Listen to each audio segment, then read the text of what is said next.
fantastic. This is GT racing right now. He's got traction, he's got really outside of them! Maloney! Oh, he's taken Anderson! Anderson's up to him! Oh my god! Oh, big crash! Oh my goodness, half the field's gonna get rolled! It's very close. These guys are want to make their way through the field very quickly. Oh, there we go! Oh no! That's massive! This is it! This is over! I can't believe this! Oh my god! God, what?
Good evening and welcome to another short track. This is Bristol Motor Speedway, hosting round 28 of the NASCAR iRacing series.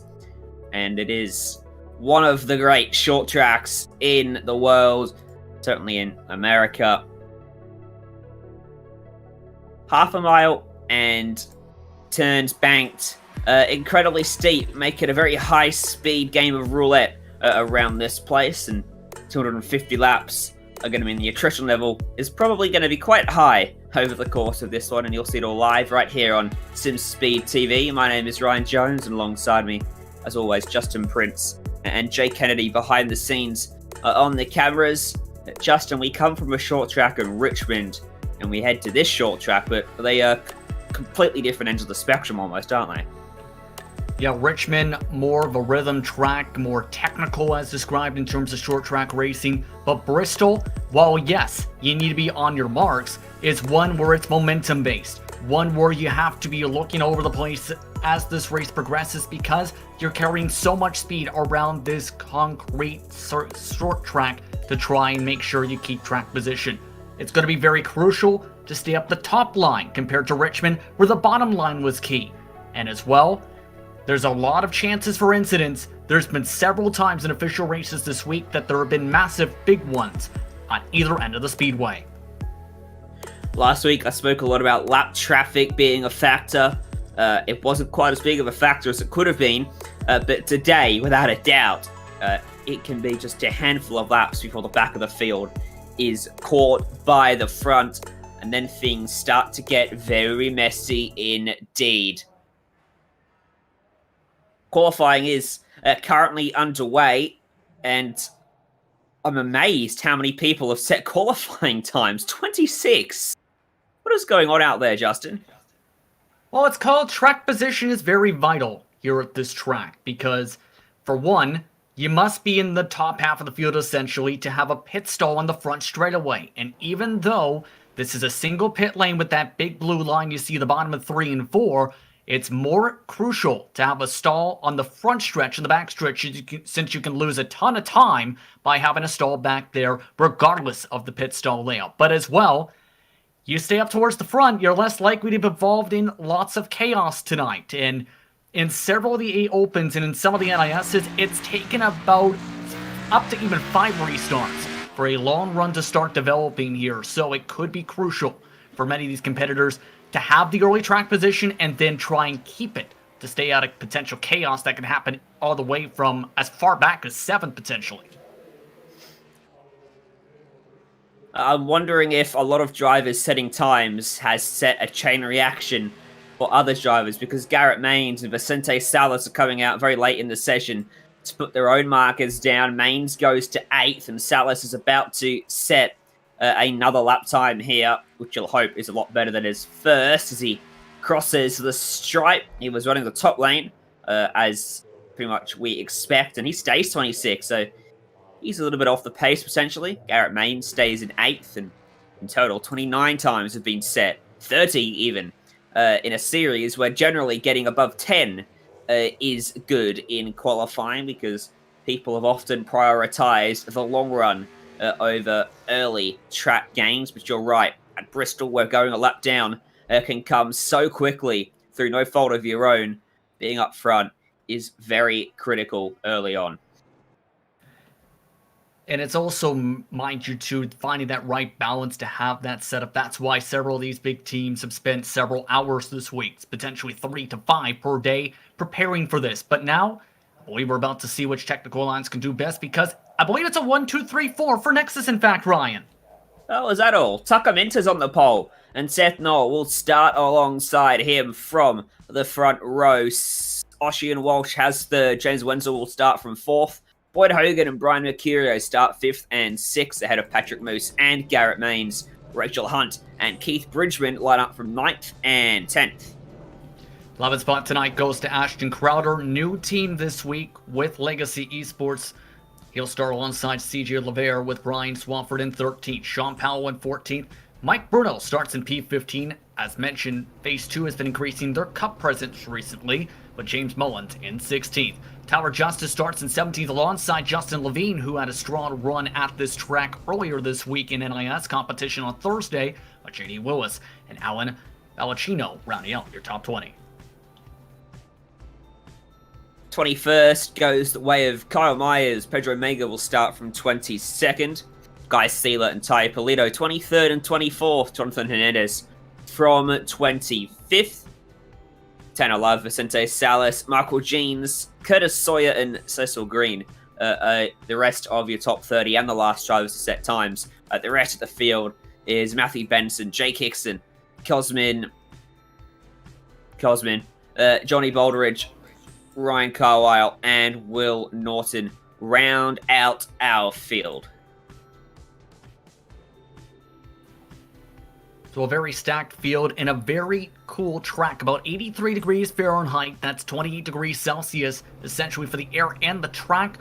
Low winds not expected to be a factor, but 250 miles, 250 laps, I should say, 129 miles, 208 kilometers around this track. It's going to be extremely quick. This is also going to be where tire strategy could be vital. Just 4 sets available in the pits, Ryan, and the fall-off can be fairly significant past 20 laps.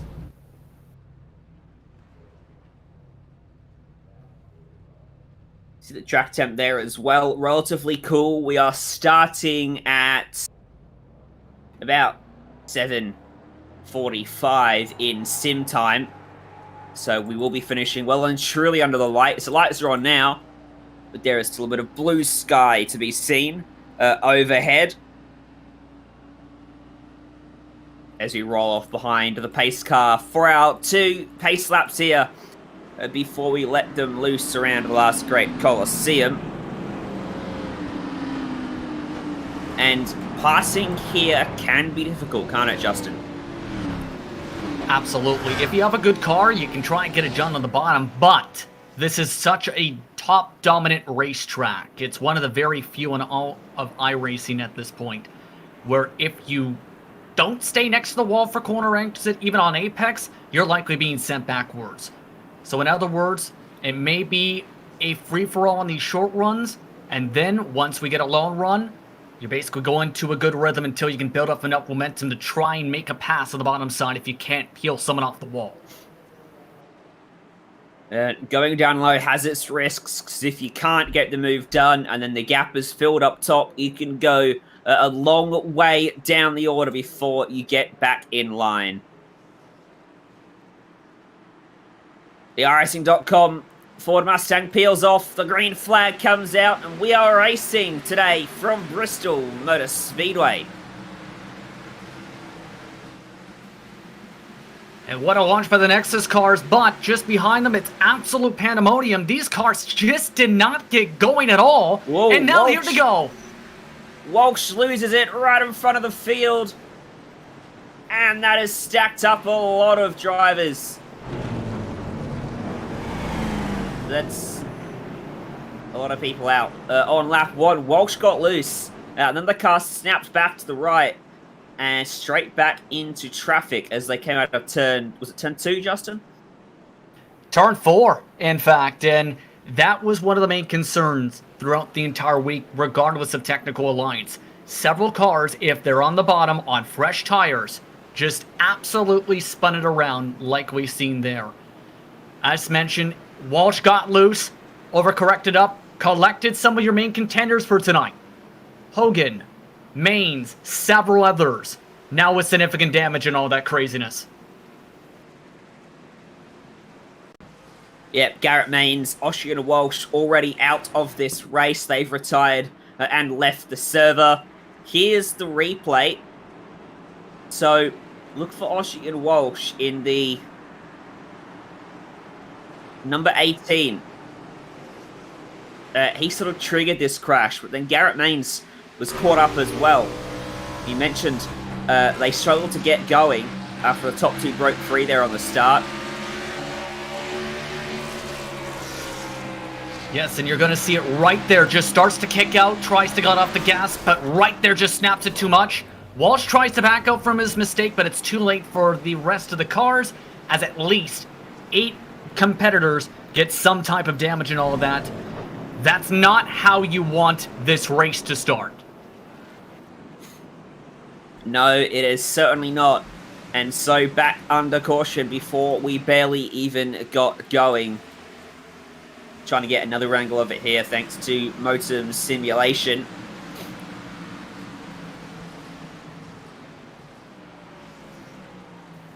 Everyone else trying to get slowed up just started running into each other as well, didn't they? Yeah, some of them even locked up the brakes, which can compound the issue, but I can tell you this.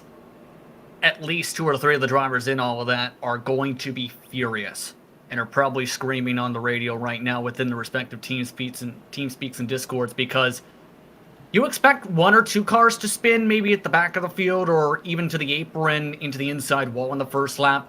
You don't expect a crash to take out several contenders and several of the mid-pack runners who have been known to be able to survive these races this quickly. Mike Bruno, Jay Kickson, both on pit road as well. Johnny Baldridge. A name I didn't see earlier on that is in this race, Justin, is Ashton Crowder, who is a race winner in the NASCAR Coca-Cola iRacing series, and he survived lap 1, running in 23rd, started at 11, so, well, lap 1 didn't exactly go his way, but he's still in this race. Indeed. He, of course, actually was very, very strong in NIS on Thursday. 1-2 what Justin Levine has talked about a bit. And already delayed yellow coming up here as several drivers are just trying to still sort each other out here. But many of the cars from many technical alliances, ERG with significant drivers with significant damage, like Hernandez and Rachel Hunt. Nexus with several of their competitors collected in that after one of their teammates with the snap. And then, of course, some of the Legacy Esports cars demolished and some of the Elliott Sauber machines. This race just got a little bit more intriguing here as all of this as well, Tucker Minter's probably just thinking, at least I'm in the lead still. Yeah, for now. That start was pretty good. 2 cars breaking away, Tucker Minter and Seth Knoll, before the side-by-side and pretty much calamity behind them, because the man that started third triggered that incident. So we'll stack them up and try it again. Tucker Minter will get to roll us off once more. Pace car peels away. Not quite there, that's turn 2. Both ends of the racetrack look quite similar from these camera shots, with grandstand all the way around the racetrack. This is turns 3 and 4. Pace car will peel off. Let's try this again on lap 8. We are going to go back green from Bristol. There it is, green flag back in the air. An air decent launch for Tucker Minter, and several of these cars who avoided getting damaged, I think, have to make early moves here. They are not going to want to be held up in this case, but as expected, all the fast cars already up to the top line trying to diamond 3 and 4 for momentum here. Pretty sure I just visibly saw the illustration of caution being displayed through 1 and 2 there. There was absolutely no one within touching distance of anyone coming through the first lap, really, as they all made sure to actually get through there under green flag conditions, and the migration to the top of the racetrack begins as Curtis Sawyer finds a gap to slot into. So easy to kiss the fence on the right. Expect that most drivers probably will grab it at some point today as well, certainly as the run goes on. Yeah, it's so easy for drivers to just miss their braking point, smash the wall, and crush in their front nose, but more so corner exit. Several incidents are involved where drivers are trying to keep it off the wall and snap loose, or just smack the wall and then pin bond into the cars on the inside if there's someone there. So there's just that fine line you have to be careful of if you're any competitor in this field here tonight.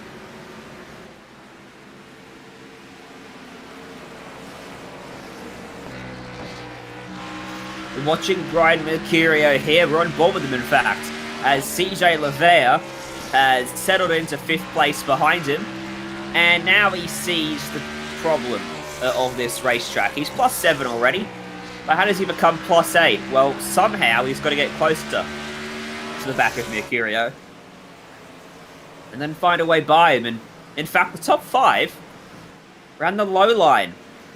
In fact, they all are. Running through the middle of the racetrack here, the top 5.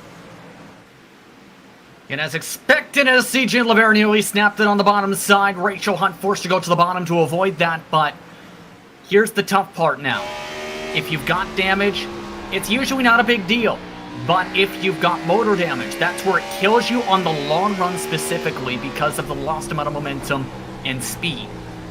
So you have to be careful on making sure you don't smash your car in or smash the suspension in, because even a small bit of suspension damage that ends up crushing the toe in can in turn make it so much harder to actually turn the car off the corner and much more tighter. Oh, and the understeer. Don't forget the understeer. Oh, caution's out on lap 19. Boy, Patrick Moose. Yes, indeed. Rough race so far for some of the Nexus cars, to say the very least. He was towards the mid-pack before this. Here's a replay. We'll see if we can grab this and see what's happened to Patrick Moose, as he was beneath, that looks like Pedro Mega, already missing the front end of his car. Did they come together? Yep. They did. Exactly what I talked about. Some cars trying to avoid that wall and seeing it there. Sometimes they can just have that little bobble and snap towards the left side. That time it snapped into Patrick Moose as he was trying to avoid the outside. It seemed taking a little bit flatter exit. At this rate, though, if you've got no damage or minimal damage, the smart call at this point is stay out. Otherwise, you, well, as we've seen, are going to, 1, for lose set of tires, but 2, how are you going to plan yourself out on that? I expect damage repair to be the main thing, and topping off on fuel. That's about it at this point, with only 4 sets available, with so many laps. Yeah. All right. So the understeer I mentioned right before that caution, if you get damage to the right front of your car, it could induce a lot of understeer into the corners. Up. I mean, if it's just fender damage, you can get away with it at Bristol. If it was 1.5 miles, you'd be a parachute. But you hit it hard enough to where it actually de-lines your steering, which I did actually do at one point in one of the races and knocked off the steering by about 3 to 6 degrees.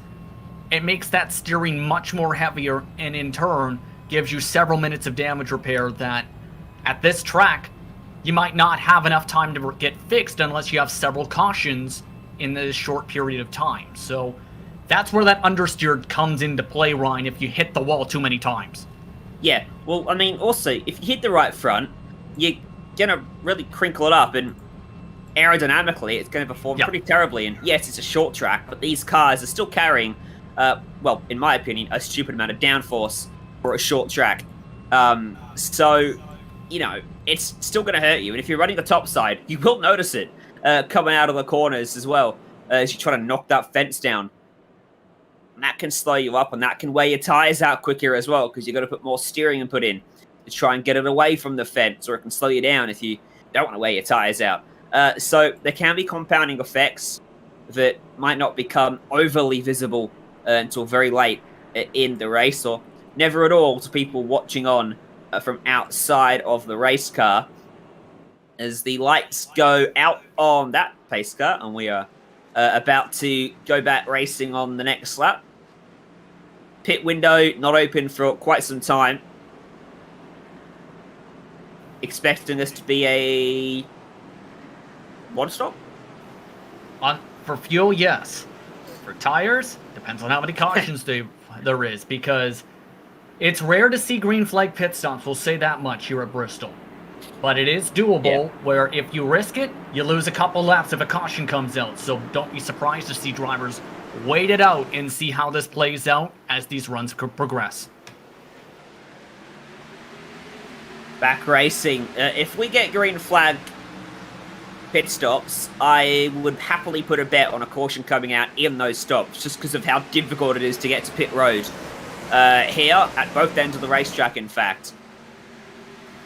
Yep, best example, last year, Keegan Leahy in the Coke race, the first time at Bristol in a long time, he tried to pit, immediately caution came out within 2 laps while he was still in his pit box.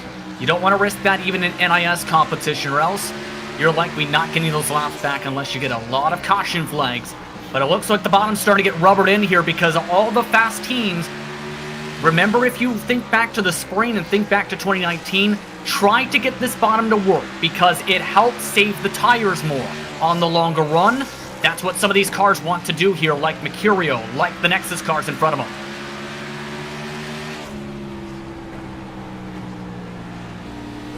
You can see Justin Levine up top. He will make that move on Mercurio. And the caution will come out for the 3rd time today on lap 29. That's for the 34, it seems, Ryan Carlisle. Not happy on the radio in that Ford Mustang. Virginia Tech fan with the colors on that race car, but as you'll see in the mode simulation replay, a lot of temper still flaring early on. This was at the back of the field, and oh look, Pedro nearby. Not a factor in this one because as this corner exit comes around, just right, gets a little bit dicey, to say the very least, especially with right there, actually, it was one of the Nexus cars. I believe that may have been Moose who gave a shot to Miga at the back end and put Miga into the wall. Another angle of it here. You can see Carlisle trying to work that low line.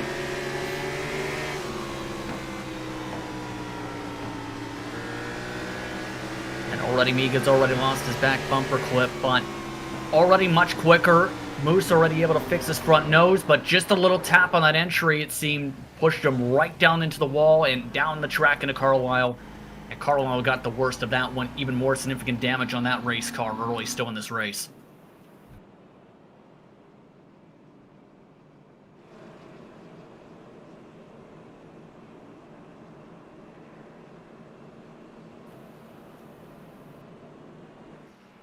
The lucky dog did go to Patrick Moose and all of that.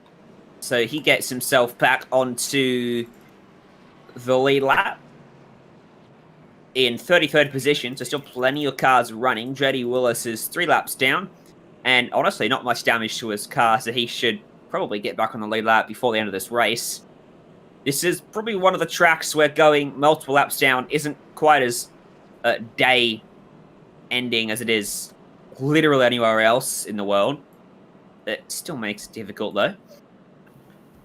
Well, at this track, you expect at least 10 cars to be out of the race by the checker flag, potentially even half the field, which is a lot of race cars, let's put it that way, meaning if you're able to survive those laps, even if your lap's down, you can gain those spots and preserve iRating and get a respectable finish. So the smart call usually is tough it out as long as you don't have significant motor damage, because you may still have a shot to get on the lead lap and get valuable positions as more and more cars get bit by the attrition bug. You can see going to the back of the train there down low.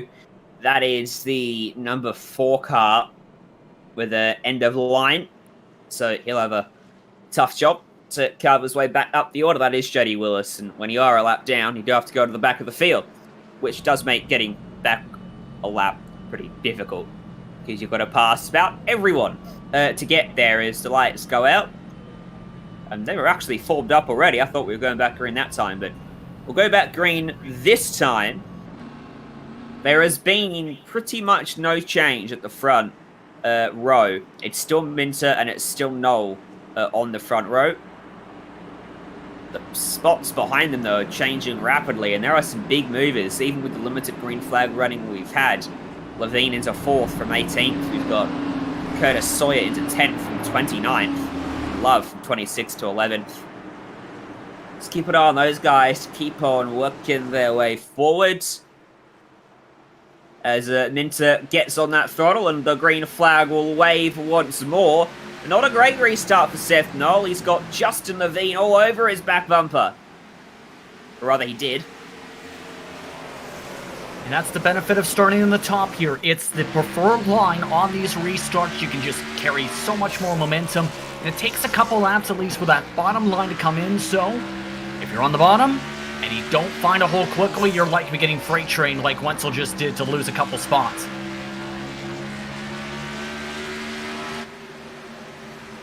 Lucky for Wenzel, he can get up into line now, right in front of Brian Mercurio. Haven't got long enough into a run yet to see the back of the field start to interfere with the front. But we'll get there. I am pretty sure of that. I'm watching the battle. We're watching the battle just outside the top 10 now.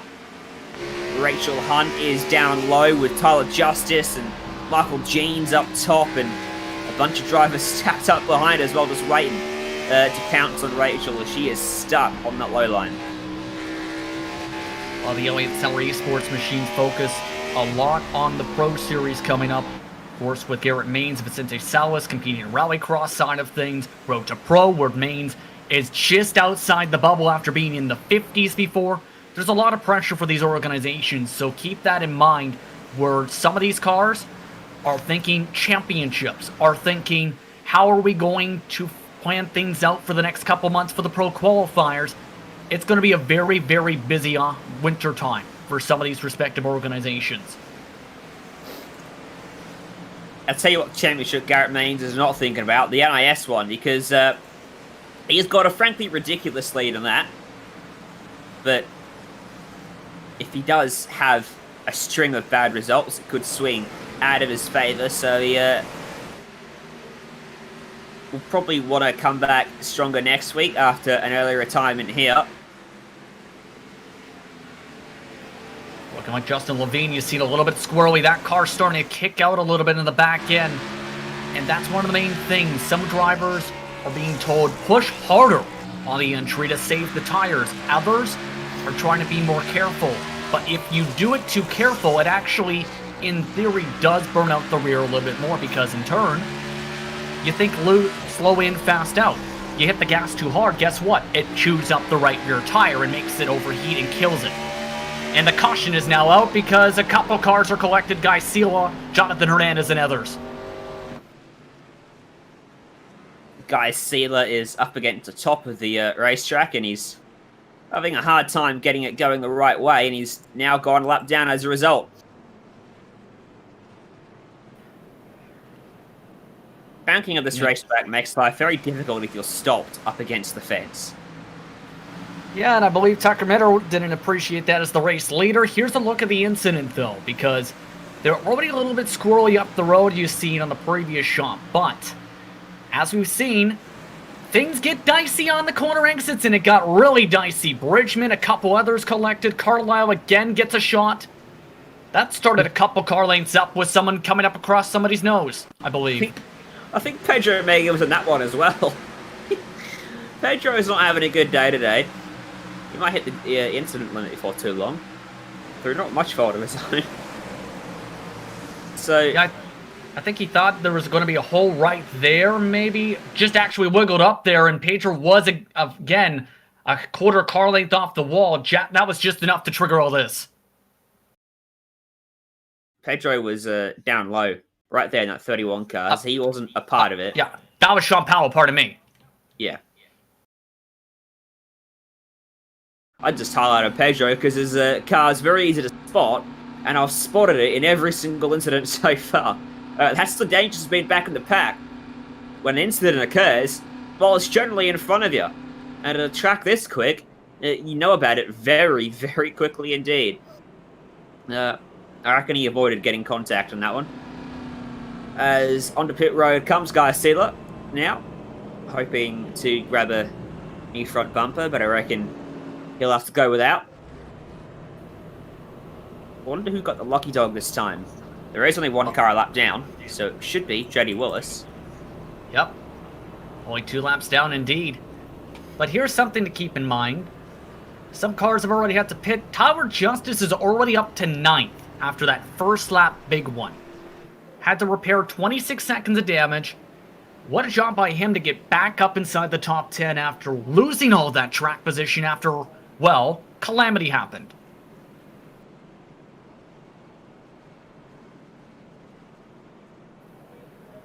Some of the other cars, too, are up double-digit positions from their starting spots, like Love, Mayer, Salas, Hickson you've seen. Mullins as well has been coming in and out for some service still.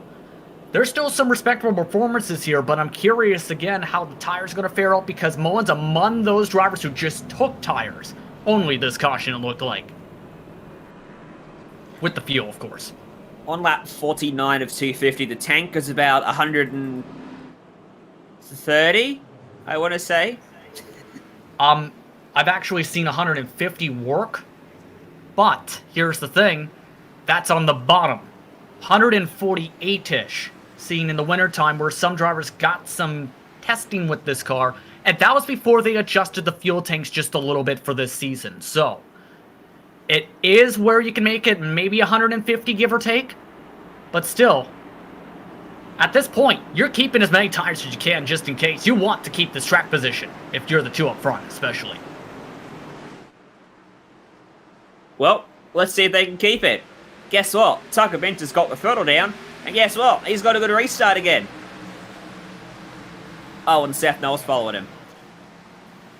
Tucker Miller actually had a strong performance in the ERL recently in fixed competition at Richmond.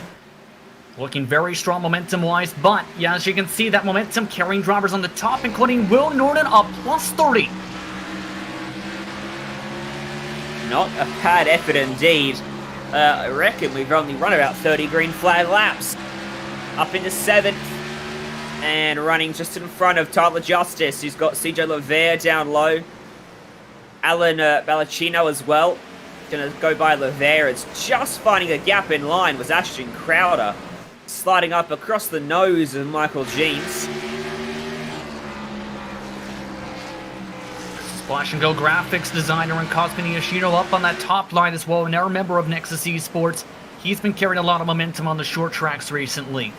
And has been able to keep a nice clean car so far in that Kyle Busch throwback. But remember, some of your former pro drivers are still cutting their way up through this field like Crowder here.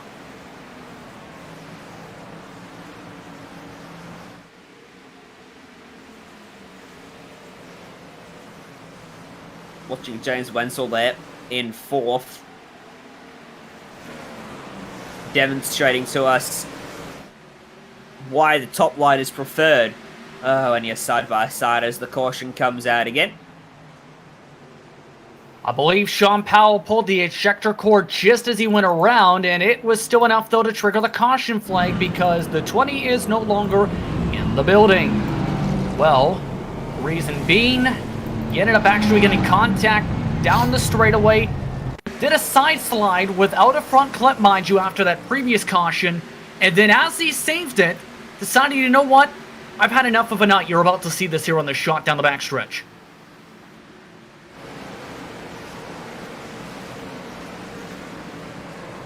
And right there. Okay. Interesting. He was down on the apron as well. Alright. So back under caution. I'm watching to see who comes in. Tyler Justice has pulled the trigger. So has Crowder. Cosman stays out. No, Crowder aborts right at the last second. But 3 cars make the trip. And I think that's it. Well, that's the first tire sets for some of these league cars, and if not their second sets. So at this point, this is a potential play where you're hoping that there's still enough precautions, where you don't get enough long runs for the tire wear to really matter all too much on the difference, and get that equalization point within 15 laps. If we get a long run, though, those drivers are going to be forced to stay out who just came down. On the bright side, Jonathan Hernandez is your lucky dog this time, believe. Yep. Gets himself back on the lead lap. Guy CeeLo, JD Willis, Sean Powell. The 3 drivers 1 and then 2 and 2 laps down. In fact, Powell's not in the race, is he? So just CeeLo and Willis. Give credit, though, for Tucker Minter. Good qualifying performance. Has gained a lot of momentum recently. He's been more and more well regarded for his setup building. As mentioned, got the chance to work with real world NASCAR drivers for NASCAR Happy Hour for the Daytona Road Course. He's been gaining a lot of momentum. This is all while currently at his college at the moment, trying to run on Wi-Fi and hope that things stay stable in that car.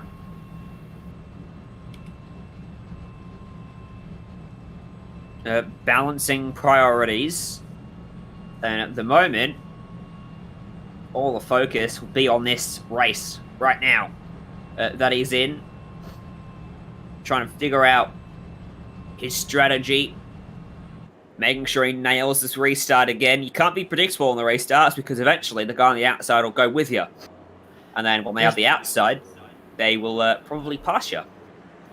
Well, there's the Wi-Fi there with the Wendigo signal, but here's the thing that benefits him. He can give a count. And guess how many Nexus cars you have inside this top 5? 1, 2, 3, 4. He 5? gets to control the restart, essentially. Well, technically. Actually, 5 of the past 6. First 6 rounder.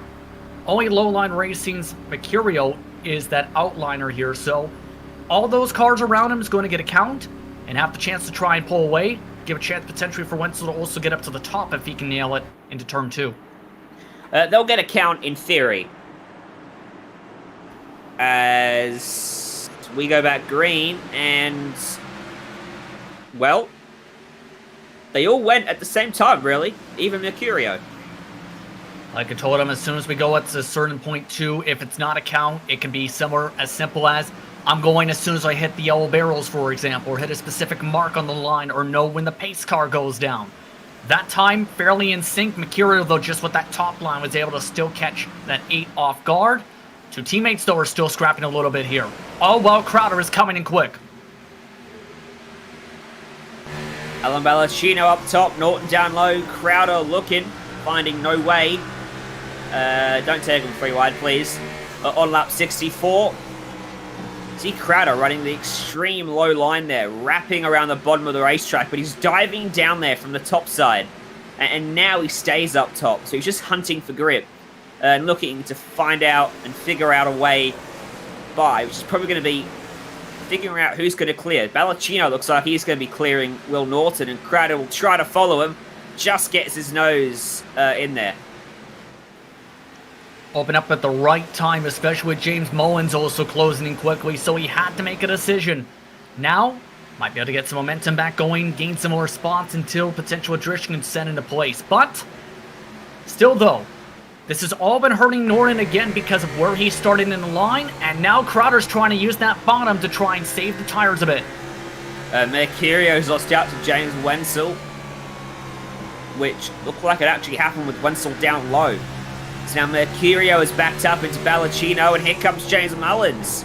Fresh tyres, thank you very much. This is the advantage they give, able to run the proverbial slower line when you're side by side, and make it work with ease as he breezes by both Balacino and Mercurio.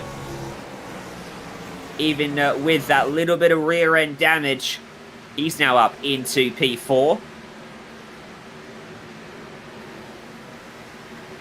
Yeah, now as this all factors in, as you see Crowder just blow on by the O2 machine on the bottom, on the top line once again. The main thing is for Mullins, if he can get up to the race lead, the goal has to be simple. Lap as many cars as you can with those fresher tires, because the more drivers you pin down a lap, the more likely you're going to be able to hold track position if you're forced to stay out in the future, especially with everybody else likely going to have to come in for a pit stop if there's another caution at any point now from this point on.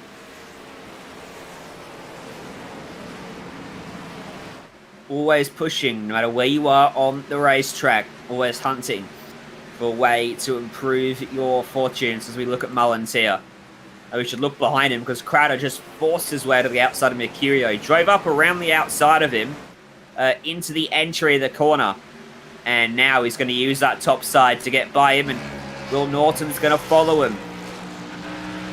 Balacino will be hoping to do so as well, but I reckon he's just struggling for a bit of pace compared to those two immediately in front. Mercurio could slide up, decides not to. Just not enough space with the O2, just able to press the gas just to keep the quarter panel there, but at this point, Mercurio was sitting duck, his car just not rubbering in as much as he wanted to, I think, because you need to still get up to the wall to then in turn take the bottom line, and if his car gets you side by side, that's where you lose a lot of time. Still though, the race lead could change hands pretty soon. Mullins is within a couple car lengths of his teammate up towards the front. Lapping about 0.2 of a lap quicker than Tucker Minter, which is more than enough to catch and pass him within the next 5 laps, and probably even sooner, unless he decides to sit and wait, which I wouldn't do, because as you mentioned, put as many cars a lap down as you can. To do that, he needs to get in front of Minter, and then run away, and go and pass those lapped cars. So, look for the move potentially in a minute, as Mullins' pace slows down by a fraction as he catches him, and now he's looking down low. As expected, Minter might fight this a touch, but not too hard, because he knows he's on a different strategy at this point. Just needs to plant the center just like that. Now right on by. Now, just needs to start closing into the cars, because these two are among some of the quickest on the track in the 15.3s. For the fresher tires, the Warren Moore tires, 15.7s. Some of the air cars, though, are still hitting some 15.8s and 9s in significant traffic. Yeah. Just panning through the field, I see a couple of 15.2s buried in the packs. It's just CJ Lavea, but they're not consistent. They're not able to do it lap after lap because of the incredible traffic they're in. Lavea, for instance, running 20th, and they're side-by-side in front of him. Keith Bridgman as well, I think, putting in some semi-decent laps, but he's about to go a lap down. So might want to go a bit quicker than that. And this is what I talked about, where at Richmond I mentioned tires equalize fairly quickly on the difference. Here, you feel like Superman. The thing is, there are so many people who can hold up your momentum where it just frustrates you, and this is where so many instances can come into play with the different tire strats is so many cars may just get ran over from behind, or just drivers misjudge one point or another. So this is where you need to be smart like a driver like CJ Lavea. He is still among the top 10 drivers in tires used last caution. However, the next car's up for position. He still has to pass by some of them, while others like Brian Swafford are way up the road by at least a second or two from this group. Lever was able to clear that big group of cars. Now he continues his run, putting in decent times when he can get some clean air. Brian Swafford up here in 10th position. Started this race from 13th, so he's been in and around here ever since the start. And just plugging along and about to get by Mercurio as well, who's really starting to fade as this run goes on. See on screen, though, the lap traffic starting to come into play. This is some of the air cars involved in some of the damage as Johnny Baldridge trapped the wall. That's going to pin these cars one lap down. Now, first back, he can go 28th if he ends up having to stay out on much older tires. But here's the error point, too. The longer this run goes, say we get to 80, 90 laps, eventually it's going to be a win-win because eventually he'll be able to come down with the others. Yes, he'd be down a set, but he'd be also in the spot where it wouldn't put you in too much of a pinch.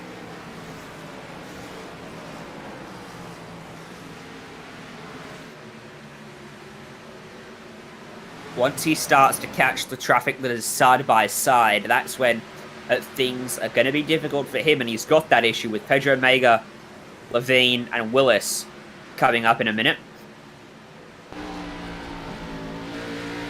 See right there as Pedro Mega's been involved in a few incidents, unfortunate for him tonight. I think he's playing the smart thing, though, just ride behind, wait to see how this goes. Both cars are still scrapping there, just try and get your feet together and try and get your balance together.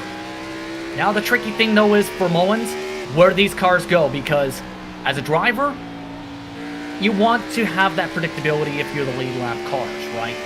You want to know, okay, I've got cars all lined up on the top, I'm going to ride the bottom. You don't want them staggered out, for example. That's where disaster can strike in turn. And generally there's a bit of communication over the radio in iRacing between laps cars and the leaders as to where they want them to go. And a lot of laps cars are often courteous and asking the leaders, hey, where do you want us? And the leader will let them know, but sometimes it doesn't work out quite that nice. And for Mullins, he can afford to be a bit cautious because he's got a handy lead over Tucker Minter, 2.4 seconds, which is quite a big gap on a 15-second lap time. Is Will Norton has got his way by Ashton Crowder, or rather he's about to. Here's the thing, though. Again, he's been trying the bottom line, but as the tires wear down, it gets more and more tricky, and you need to essentially... Well, this can be an unpopular move. Use the lap cars almost like a pick at sorts. Force the driver to either try and make it 3, or do the smarter thing of checking up. It looks like Norton trying to do exactly that. The problem is Baldridge not as quick on that top line I think he was wanting to. Okay. And he's almost got into the bumper of Crowder. Now he's got a nose to the inside. So Crowder's cleared Baldridge. He's able to go up top, and Norton will have to rethink his strategy there as they've both cleared that little group of lapped cars. And the thing that Crowder's doing here that makes it so difficult for Norton to time this up is Crowder's not really getting away from the wall. He's double apexing it. If he, say, went up high then tried to diamond it a little bit for the exit, then Norton could probably try and pounce on the gas, and while it could risk him slamming the wall, of course, or getting too tight for it to work, if he can make it work on exit, take the spot. So that's why at this point he has to be so committed to either traffic holding up Crowder to where he can pounce, or trying to get this bottom to work to carry enough momentum by the time they get to the exit for him to try and slide up and get to the top. It's just not been working so far in this fight.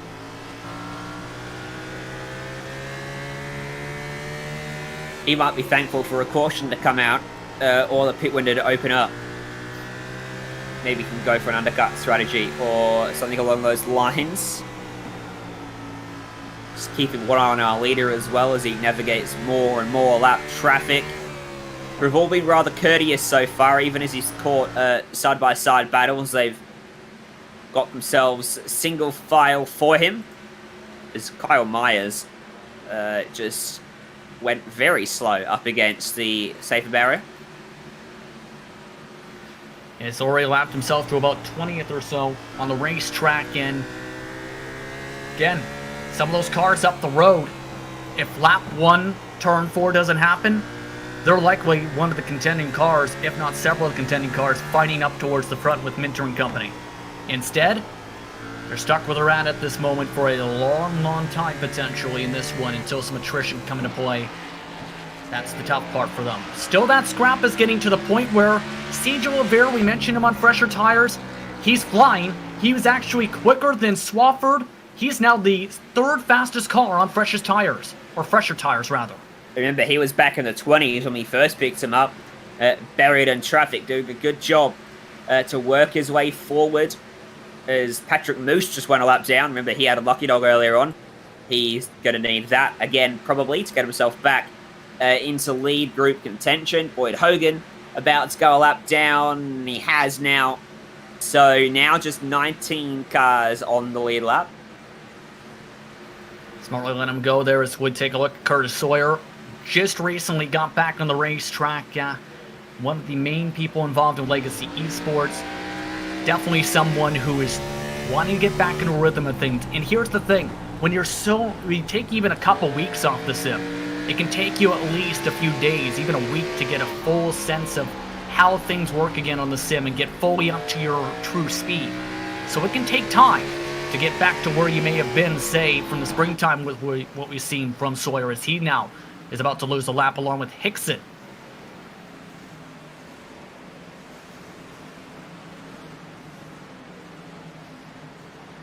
How far can he go up the order? That's the question here. You would say maybe the top 15 are all safe. But Jonathan Hernandez and Mike Bruno are not that far away from going a lap down. Honestly, depends on traffic management and how cars are once they're in clean space. Cars like Hernandez, they're going to probably lose a couple laps during these runs. These are not the things they want to see.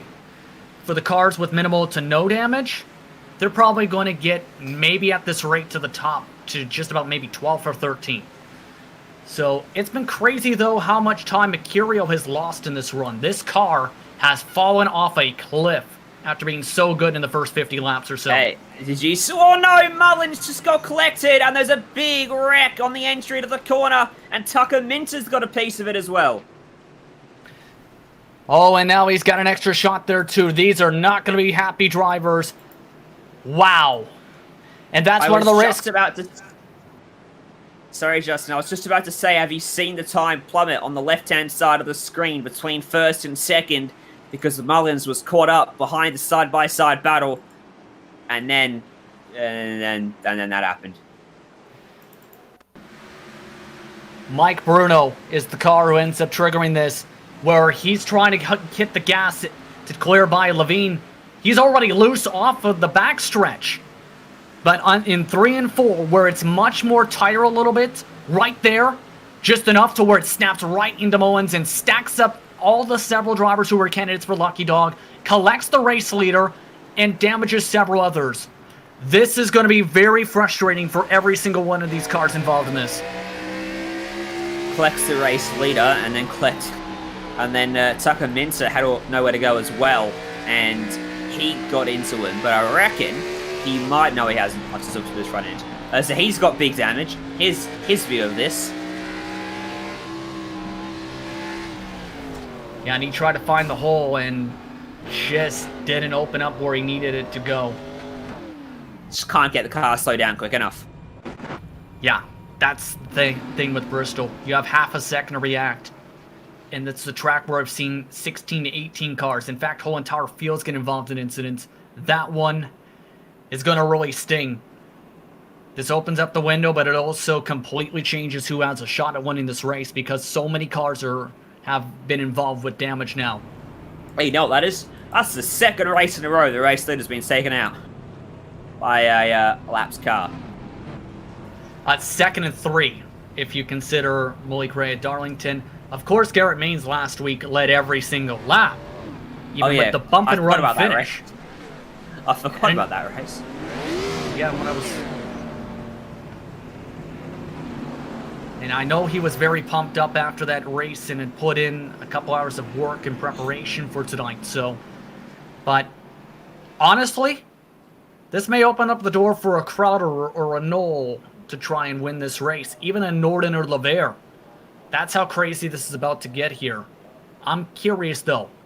If Wenzel can hold on to the lead in clean space since he's struggled on these starts on the bottom when behind other competitors, including his teammates. So, see, a bunch of cars will stay out to get a free wave around here. They'll hope for a quick caution to come back out after we go back green, so they can get their fresh tyres. So James Wenzel, he pitted earlier this race, didn't he? That's actually his first stint set. Here's the tough part.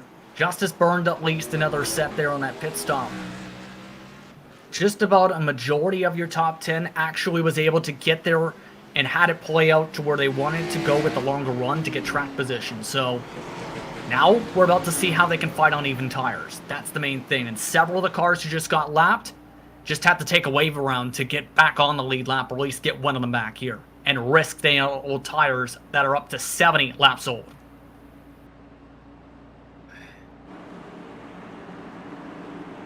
And you can make it home from here. So, no guarantee of stopping again in this race if we stay green. Back green we go. Wenzel gets away well, so does Knoll, but Tyler Justice went nowhere, and immediately Crowder and Norton dive to his inside and take him 3 wide through 1 and 2. Don't know if I'd be too happy in that Phase 2 car by taking 3 wide, but as long as you keep the outside, I think you'll be okay. And on these short runs, that's the better line. The problem is, Crowder, we've seen try and run on that bottom several times tonight and make it stick in some cases. Just not enough to laps yet to make it work around on the bottom side. Now into the rhythm they go. Tyler Justice straight to the back bumper of Seth Knoll. Fastest lap as well. So he's got some pretty good pace in that car. You can see Crowder looking down low as well. Wenzel is not pulling away from these guys at all. And Brian Swafford apparently just got shuffled out to the very back of the field. We Stay Green, though, was able to save it. That could have been trouble. Take a look at him. He's now stabilized the car. Yeah. Cecil Green falls a lap down and forces all the lead lap cars to go down low. Remember those guys that stayed out to get the wave around? They're going to be so slow as well, aren't they? They need a caution, so they're going to go a lap down very quickly. Yeah, and even then, it's not a guarantee if they get up the pace. Some of the cars without front clips are a full second off the pace at the moment. But for drivers like Mullins, well-respected setup builder, he's going to have to put his head down and hope that car has enough speed in it from so many hits. I don't know if that's going to be the case, but I think we've seen with the raw pace, at least from his teammates, that it's at least a top 10 car if he can get back up there. Same for Minter. Guy Sealer goes a lap down as Wenzel, Knoll, and the rest go flying on by. We're on board with Tucker Minter back in 13th, the man that ran from the pole and led a lot of the early laps, then was second comfortably, and now has damage to his car and as well and truly on the back foot, you would have to imagine. Oh, change for the race lead. Wenzel got held up by traffic, and the caution is out as Seth Knoll takes the lead. And that was just as Mullins, at the same time as that, apparently just got into the back end of another car. So Seth Knoll takes the race lead away just in time.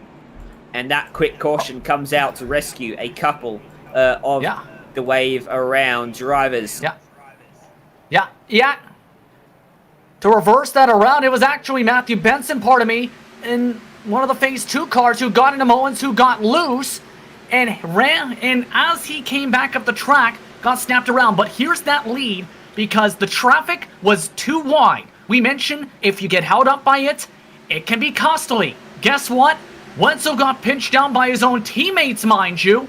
And Knoll just said, you know what, I'm going to take it up the middle and just drive on by.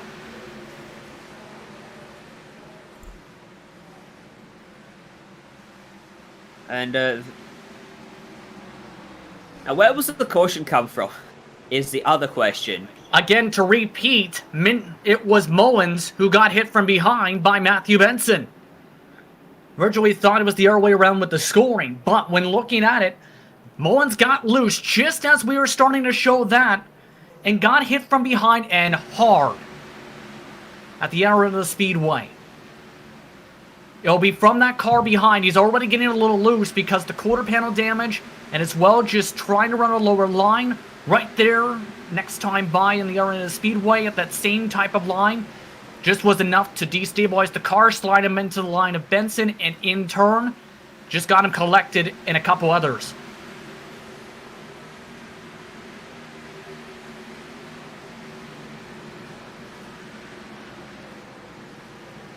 Tucker Minton, meanwhile, has come back to pit road. There's the replay, and there's the incident. James Mullins, his night continues to get worse. Boyd Hogan's on pit road as well. I imagine all those lapped cars coming back to pit road. Patrick Moose down there as well. Lap 133, so getting close to 100 to go. Seth Knoll has the lead, and James Wenzel's gone back to third here. Tyler Justice into second. And at this point, Justice was very, very quick. Certainly in those first couple laps off the restart. See if he can find that pace again, and he might get to the lead. As mentioned, he's known for his experience in the Xfinity Series cars, specifically one of the better drivers on that end, open competition-wise. But, again, like we've seen at Darlington, really darn quick. Now, it's going to be an air test. Can he do it again with so many top drivers around him, a former pro behind him, and several drivers who are having their best performances in a while behind him as well as we get the delay green, because I believe a car blew up and another had to tow. Yeah, damage will take its toll eventually. The engine will go pop if you keep running it for too long after you do damage it. Deprive it of air flow, and it will overheat. And that will be that. I think it was James Mullins who might have suffered the big pop. I believe as well they were trying to still sort things out of the back of the field to prevent black flags from being sorted, and some drivers, their way of doing and handling that is, let's stop on the track, let everything cycle properly, I don't want a black flag. But have to give credit again to Livera and his performance tonight. We've seen him do well on some of the short tracks, we've seen him do well on some of the bigger tracks and short runs. Whatever that team did setup-wise, it's been working. They found something that makes that car mesh and keep up with the big teams this week. All right, let's see how Seth Knoll can do from the race lead on this restart, and let's see if Justice can go with him as we go back green from Bristol. No, Justice cannot. That was a bad restart, much like the last one. But look for his pace to come back very rapidly here. There it is. And right there, just able to pinch on down. And now if you're Justice, have to play fairly aggressive on the defense, especially with how things have been played by that 25 car tonight. Just have to make sure it doesn't hold you up too much.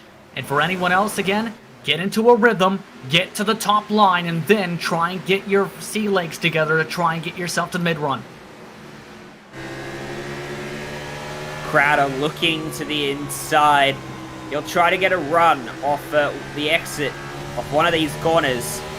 And when he feels he's got enough of a run, he will commit to the low line and try to carry the momentum through the corner to get enough of an overlap. And he might be able to clear Justice. Right there, he has a look.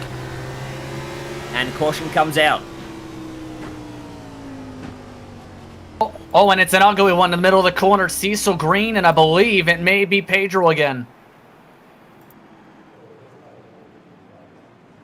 Guys see that may be involved as well, as Cecil Green gets it going in his 27 Chevy Camaro. So we'll grab a replay here and try to dissect what's unfolded. is the Modem Simulation replay. There's Cecil Green up top. Pedro Mega in front. Almost got a hit from behind. We would be around this spot, if not next time by, where they're already getting tight right there. Gets to the quarter panel. Pedro doesn't realize it. Just couldn't avoid it in time to try and keep it off the 27, and they come hooked together and slap the wall all the way into turn 3. Tough to call from that angle, but yeah, definitely coming together there. Maybe going for the same piece of real estate, which doesn't work. Anyway, so lap 141, this is caution number 5 or 6. And the pace car getting a good workout tonight at Bristol, as I think many would expect, as it always does. Is getting back onto the lead lap. Kyle Myers, I tell you what, he's got very fortunate not to pick up any sort of incident point, because he was right next to that incident. Yeah, now keep in mind, it's not a free-for-all in incident points for those watching. You get up to 17, Ryan, you're going to have to serve a penalty under green. A drive-through, essentially. You get DQ'd at 25. For these competitors, if you've been involved in 2 to 3 or 4 of them, you're eventually going to see drivers just have to duck down to the middle of the green flag runs and have to come down and serve penalties. You don't want that to happen if you in one incident, let alone 2. So it just adds an extra bit of cautiousness, Ryan. And, well, hope that you don't get involved again and again and again and again. Pedro has been very unlucky today. I'm not even sure if that last incident was his fault or not. But he has been caught up in a few of them. And his incident count must be getting a little bit close.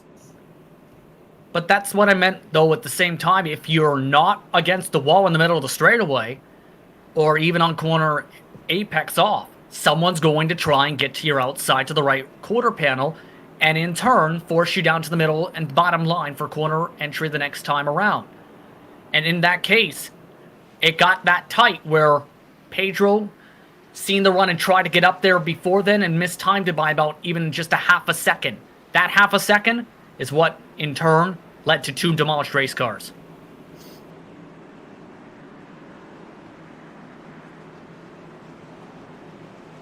You can be as careful as you like, but in the end, all it takes is half a second for things to go wrong.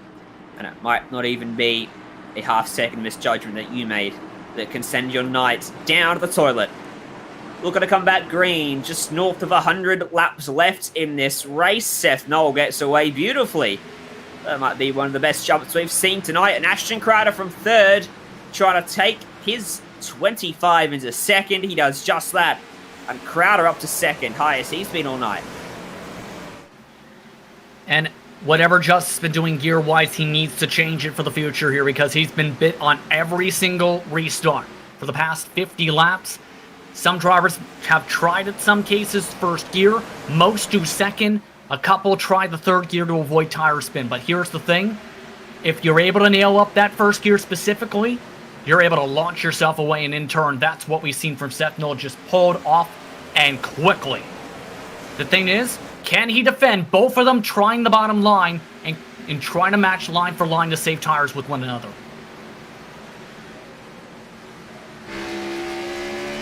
Riding on board a little bit further back in the field to start the top 5. This is CJ Lavere running in 6th, and you can see all the different variations of lines being run. The 5 in front. In fact, I don't reckon those 5 are running the same line at all. You can see the leader running up the top, Crowder running a lane lower, Wenzel was down low, Justice was almost in the middle of the racetrack, and then Lavere is just hunting for any sort of space he can find, get a bit of air onto the front end of his car, help the downforce as Norton now looks low on Wenzel, but he's not got any sort of run to work with, and he's going to struggle to find grip down there unless Justice, has an issue, and Justice is having an issue. He's not that quick up top. Yeah, that car's just not looking really good all of a sudden again. Wondering if there was the tire difference with the masking, etc. That car going backwards, but these two up at the front, very near identical. The difference is how they're driving the track. Caution is out though, again. This time, I believe Justin Levine amongst the cars involved. And Tanner Love as well, very slow down towards the inside safer barrier and pit wall, and he escapes to pit road. Thanks to Modem Simulation, we can take a look at what's unfolded here. That's Tanner Love up top in the number 17. Justin Levine is in the 19 there, down low. These two are teammates now as of the past couple weeks or so. Sorry, just 13. Either way. Yeah, right there. Just popped the motor in the middle of the corner, and just Levine got the worst of it there. You don't expect that to happen right in the middle of the corner exit when you're stabbing the gas. No, you don't. You know what? Justin Levine's number 13 in iRacing, got number 9 with his custom paint scheme. So, love that. This is the replay from on board with him. There's nothing he can do. Absolutely nothing he could do, and he wouldn't have even known about that until there was already contact. Probably already apologizing over the Discord right now after that one. And he only lost a couple spots in the process. He's still just in 26th position, but a couple tire gambles, and this was to be expected. Justice and Minter have both gambled and taken fresh tires under this caution flag to try what happened the last run, to try and win this race.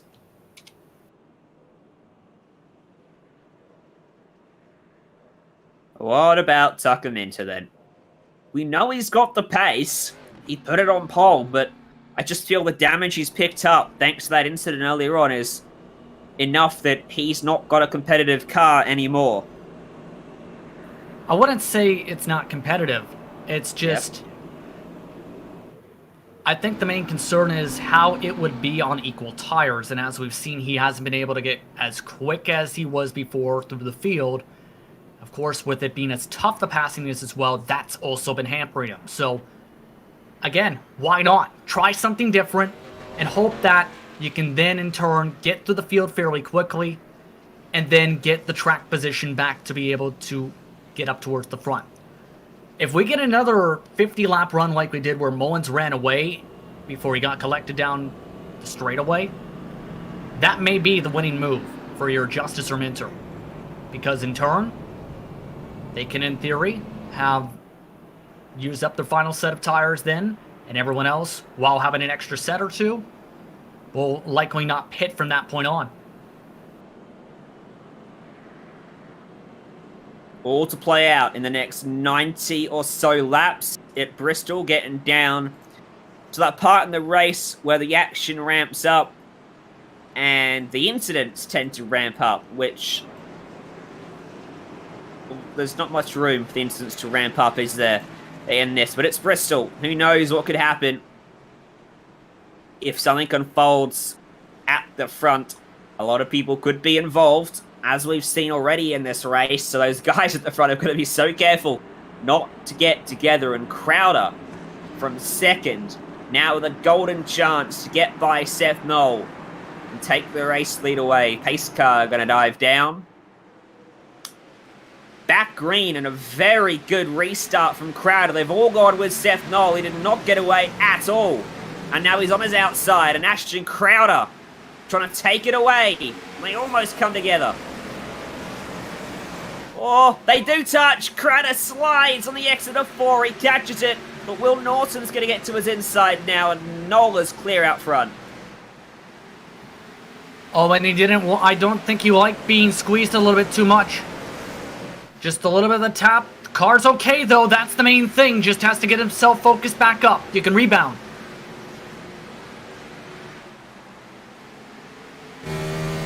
Yeah. Seth Knoll did not want to give Crowder any room up there. Didn't want to let him get the run. Wanted to squeeze him up against the fence and stop him from getting on the throttle. But, well, squeezed a bit too much. Yeah. So Crowder clears Norton and gets back into second now, and will try to reset as Curtis Sawyer, further behind, is getting by Balacino up top, and Tucker Minter as well is finding good pace.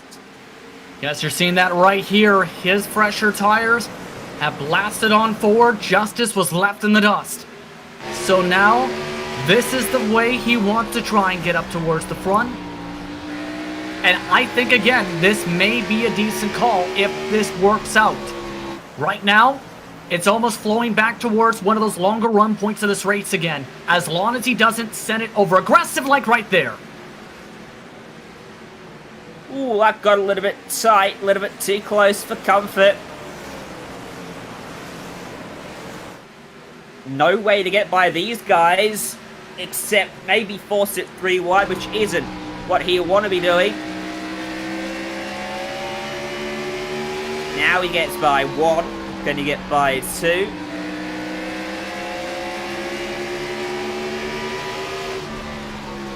CJ Levere, we know he's quick.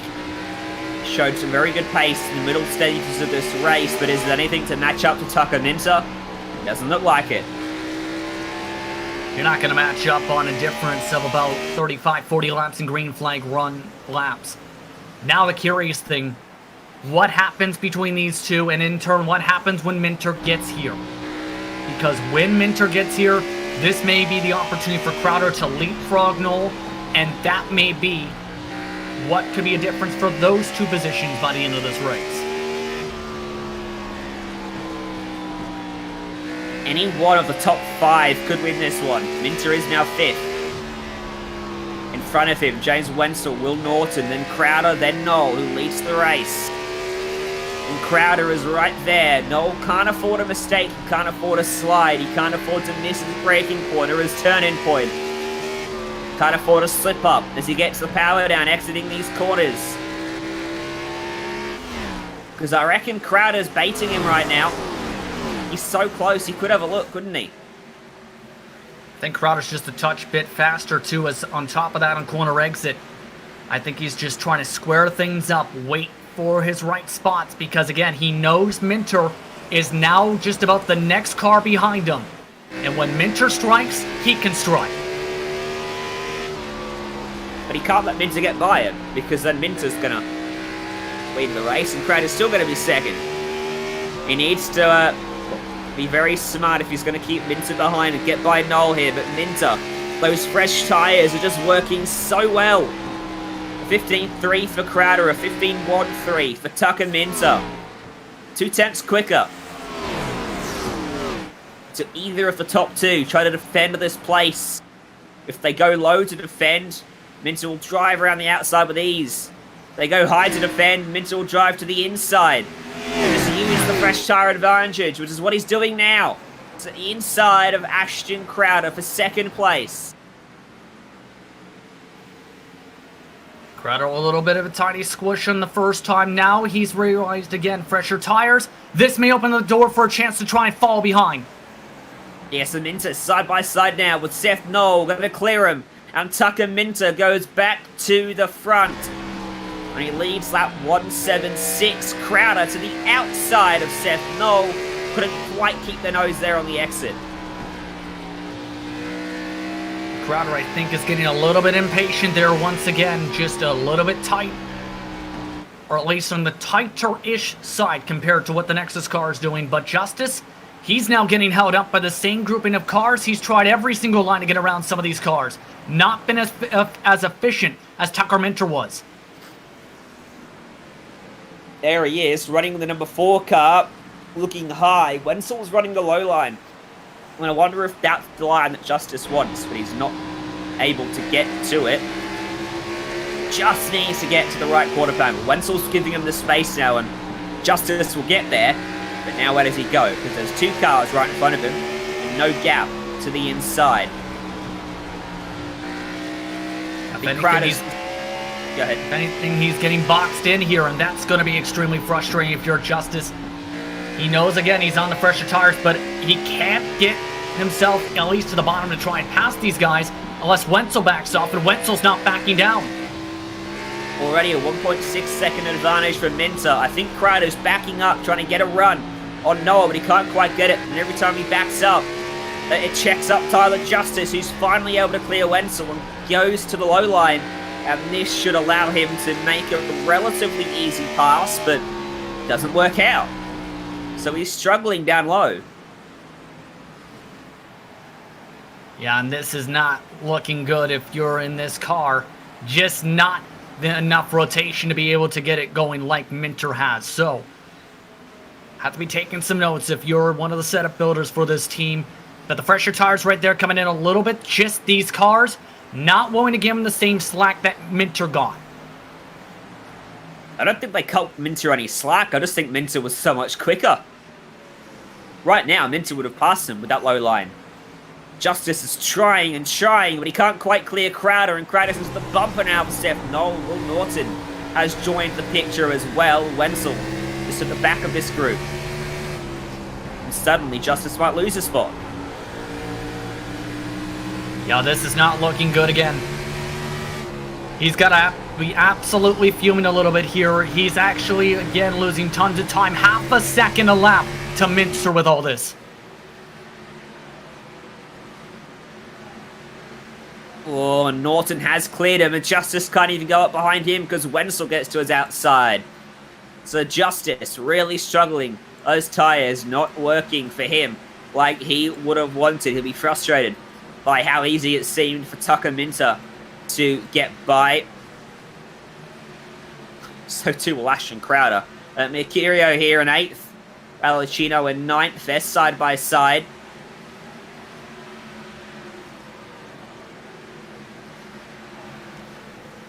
And this is all while the lucky dog, Justin Levine's trying to get as much time built up as he can.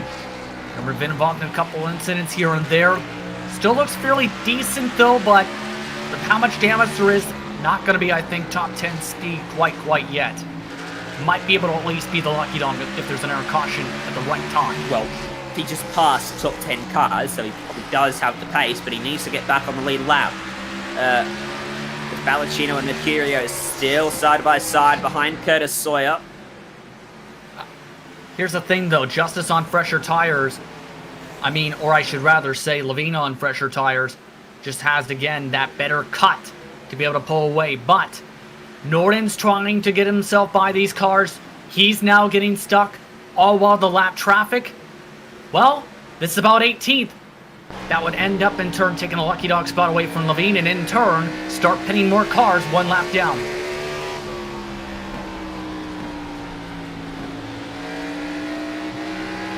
Pedro Mega right in front of Tucker Minter there. Pedro amazingly still only 1 lap down in this one, but he's about to go 2 down. Minter finding it maybe a little bit difficult to get by him down low. Now he finally does, just about, hasn't cleared. But it doesn't matter, he's got a 6.4 second advantage.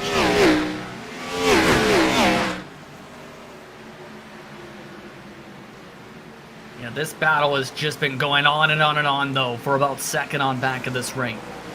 These cars, just no one giving each other slack again.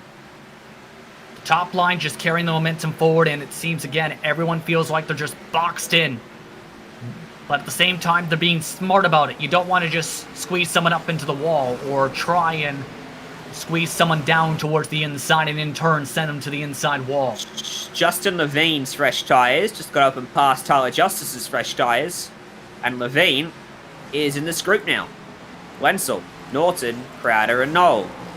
Who I reckon is the cork in the bottle here. I think all the cars behind him are quicker. They just can't get by. Justice is really fading now as well.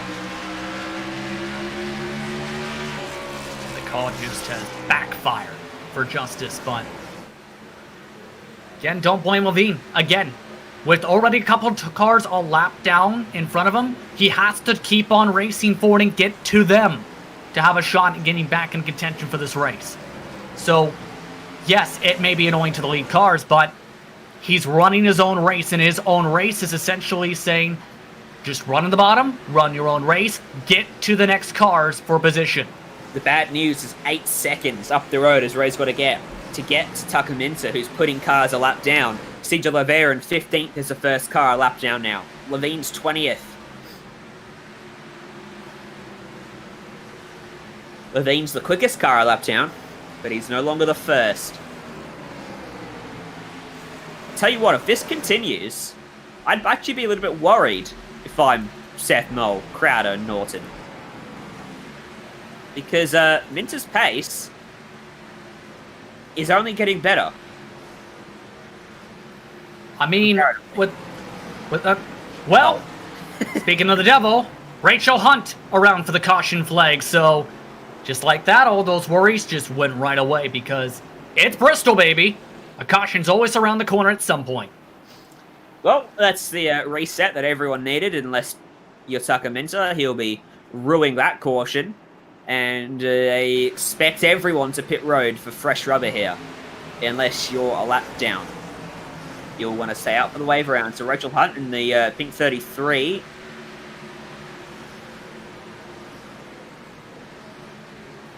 Actually just got up to a position battle a little bit up there, but scraped the wall.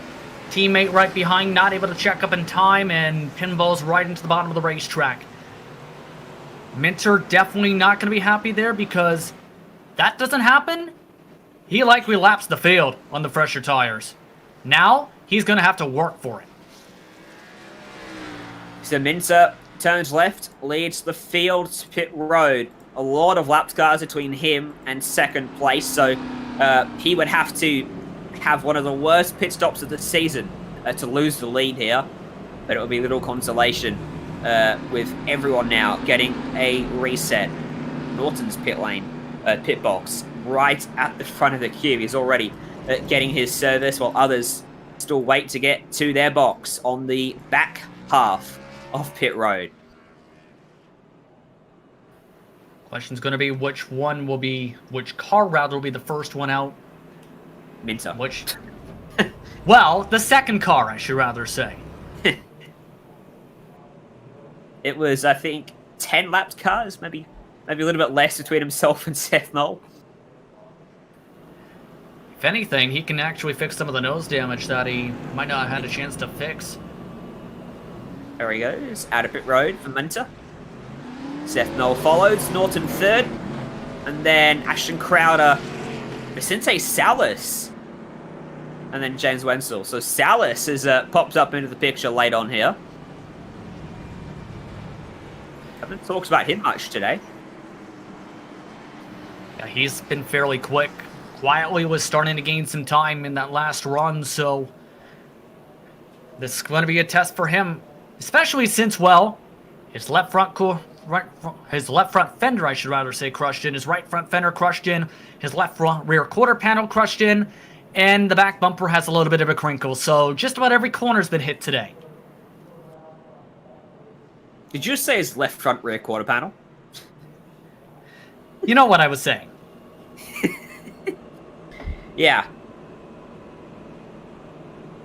Short tracks, though. Damage on a short run is not going to be much of an issue. Any understeer or extra tire wear he's going to get, not going to be much of a factor over the course of 45 laps. So I think he could be part of the picture here. Tucker Minter, we know he is quick. How does his car stack up now that it's on the same tires as those around? Can Ashton Crowder complete his race-long quest to get by Seth Knoll? Can Tyler Justice find the pace he's had in bursts today, convert it into a full stint? If he can, he could win the race.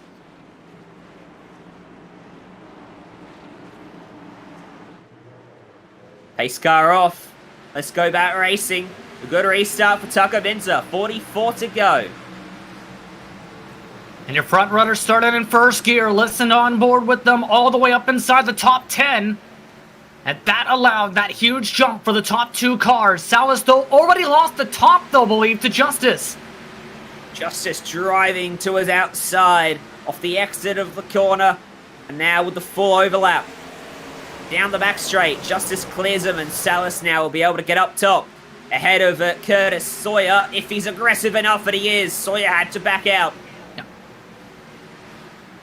Still, though, not able to get clear by yet is Crowder here with Will Norton really trying to squeeze up. Use the middle line. force. Oh. At the front, Seth Knoll to the inside of Tucker Minter. Oh, they're spinning in the corner. Salas is around. Caution. Whoa, they wrecked as well.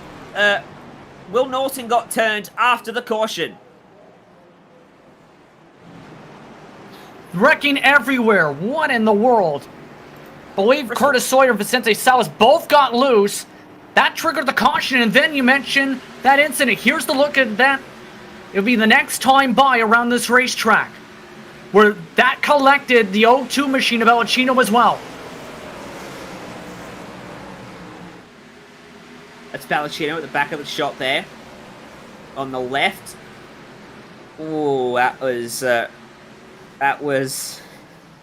the 14. Will be feeling a bit sheepish there. Triggered that without making contact with anyone. Will Norton, meanwhile, got, I think, squeezed the car on the outside of him, which turned him into the fence and ultimately around. I think that might have been James Wenzel. Yeah, it was. In fact, I think Wenzel got loose. Not Norton squeezing. Look for all this, too. At the back of the field, you also had Baldridge getting loose just as the caution started to get, well, developing. You had Kyle Mayers having to slam the brakes and instead into the door of Sawyer. And then, I still want to take a look absolutely at that Norton situation because those, again, fellow drivers fighting with one another where I don't think they realized the caution came out on the corner exit.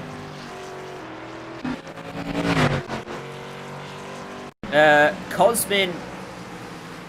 Did Cosman get through that wreck? If he did he get through there spectacularly? Because he's had a few words to say over the chat. There's Norton's incident.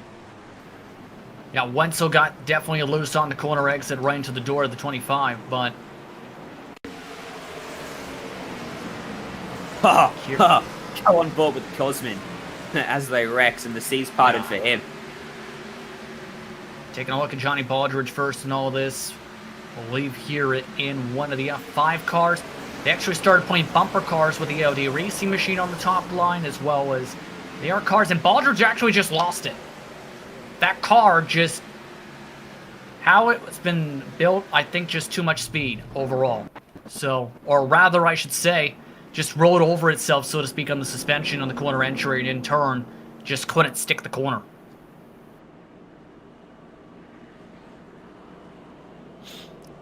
Well, Seth Knoll will be, I think,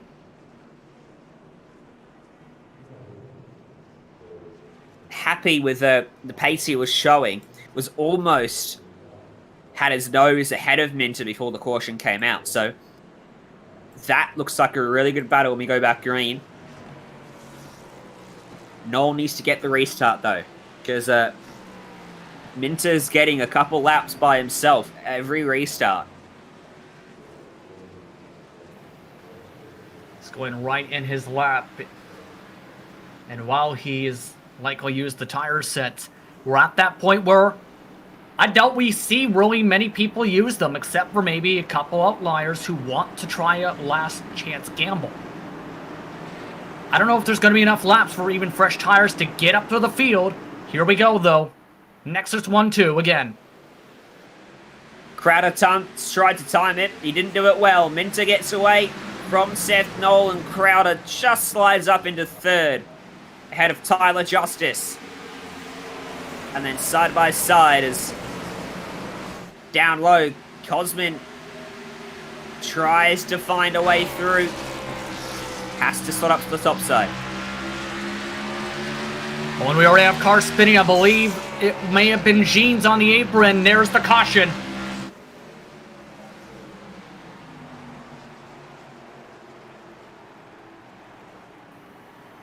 Again, working right in Minter's favor with all of this.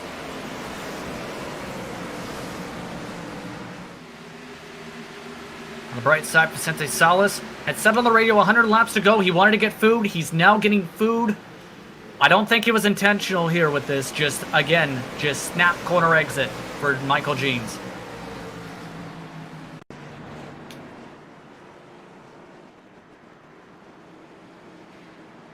this late on, you're pushing so hard that it's so easy just to get it a little bit wrong.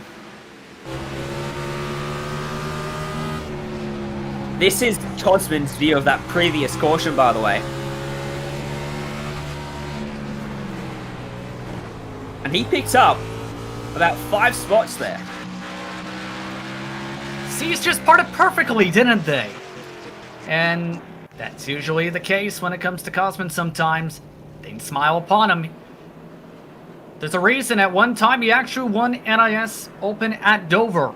After some tire strategy, used the dirty air to his advantage back then in the high downforce package. That in turn was one of his biggest wins of his career so far back in 2019.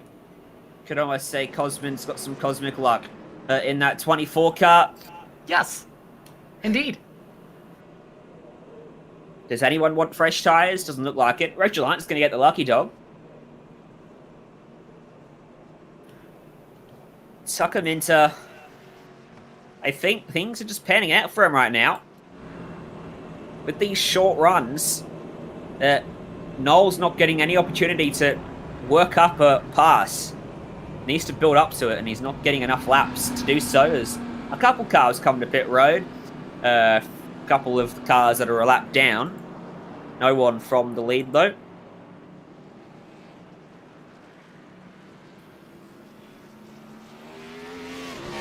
Yeah, and plenty of these cars, too, have at least 2 sets of tires they didn't even use.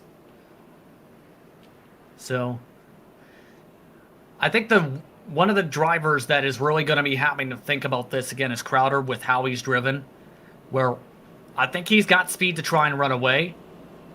But, again, he just does not have the space so far needed to pass. And that's been the common thread.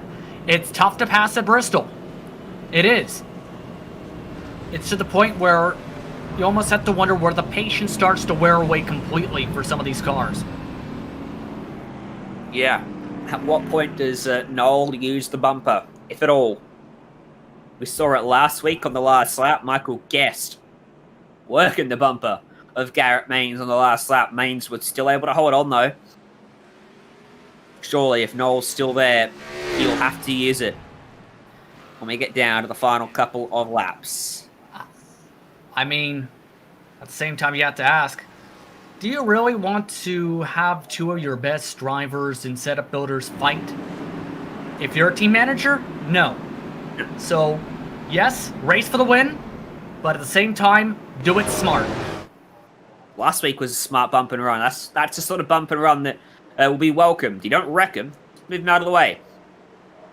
Well, let's see how it pans out. Tucker Minter goes back racing, and Seth Knoll goes back racing a bit slower. Ashton Crowder might clear him. Gets to his inside.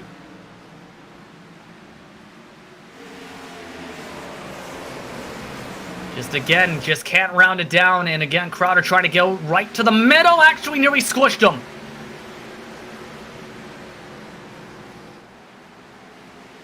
Crowder into second place. Now can he run down the race leader, Tucker Minter? No team orders there, that's for sure. Noel trying to fight back with him. Just not quite finding the run he needed to get that one working. Meanwhile, Tyler Justice, who's still in the top 5, mind you, has smacked the wall twice in the past 3 laps. His car going backwards, while Crowder, I think he's ready to try and get towards this quarter panel. A new fastest lap of the race. The first time anyone's hit the 5s tonight. Tucker Minter's got to be worried now. Crowder's starting to run him down. He was quicker by only a fraction on the last lap. Couldn't keep that pace up.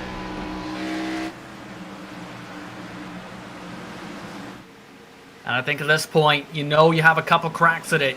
You know Crowder as well has been able to guess the exact count a couple times on some of those cars. The matter is, do you want to try and take the gap now? Or do you want to try and plot things up for the closing stages where it can be too late to fight back? That comes down to what these two want this race to go down to. Majority of the top 5, all Nexus. You have a Legacy Esports and a Phase 2 car in that top 5 as well. Minter's running the middle line, and I don't think it's as quick as the line that Crowder's running. It's certainly opening up the window for Crowder to get to his right rear off the corner exits. But it's also not completely to the bottom where Crowder can just plow on by unless he really risks it. Here we go. Crowder to his back bumper. Doesn't use it though. Doesn't go low. He's got to wait and do this right. Can't afford to waste laps running side by side with him.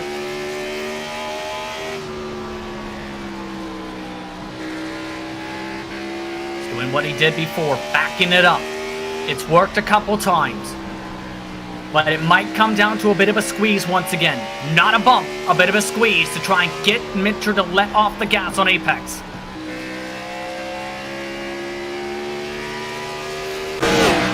$16 to go. In Bristol. And it is Tucker Minter versus Ashton Crowder out front. Seth Knoll watching in third, hoping to pick up the pieces. Fourth place is Will Norton. Tyler Justice in fifth has got a lot of company behind him. But all eyes to the front.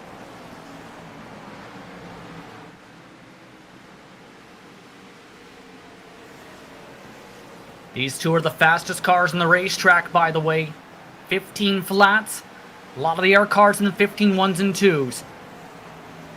They, along with Seth Knoll, have been the quickest drivers all night, and I think Crowder's starting to build up an hour run for a chance to try and send it up high if he can, if not diamond it off. I think Crowder thought he had an opportunity there. He gassed it up mid-corner.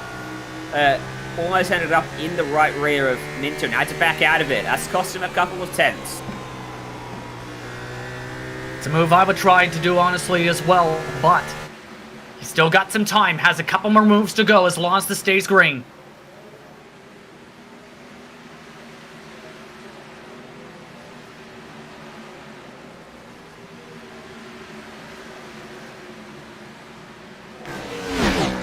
At what point does Crowder lose his patience and go for the big lunge into the bumper to the inside, trying to pull a slide job maybe? There's a few different ways he could do this. I think cleanly is one of the ways that is starting to look less and less likely because we've actually seen it against a few different drivers tonight. Crowder can't seem to get past. I think you want to do it at least on the last lap. You don't want to do it where you give your opponent enough time to give the favor back, so to speak, if you do elect to do that. That's why we've seen guests do it on right at the very end with a bump and run at Richmond. It might be that exact philosophy, maybe in 1 and 2. If it doesn't work there or get close enough there, do it in 3 and 4. I think he's just trying to cool down the tires a bit and then charge again with under 5 to go for an Arsene.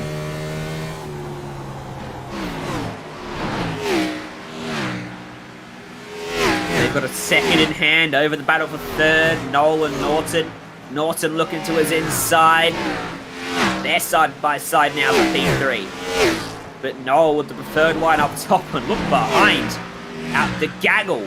Battling for fifth. Tyler Justice has got Mercurio down low. Levere, Cosmin, Levine and Wenzel all behind him. So Levine's got back to the top 10 here. You mentioned it, you thought he had top 10 speed. Well, he proves me wrong right there. Things just boxed on in with Justice just falling right apart at the seams the second half of this race. I don't think Crowder's got enough now. The gap's getting bigger with under 5 laps to go. Will it stay green? Well, there's mammoth battle for P5 though. Mercurio still can't clear him. What about right there? He does. Caution's out. Jonathan Hernandez around the 19 machine. Guy Seal, I believe, is well involved. And now, oh boy, you better hope you have a tire set left or else you are in trouble. Well, this just got a lot more harder for Tyler Justice. He will be pretty unhappy about that. Even more so maybe for Minter is right there. Checked up, was okay right there. Then you see the pushing, shoving. That's Norris. That's Willis rather. Going around, and it's actually right up in front of them as well.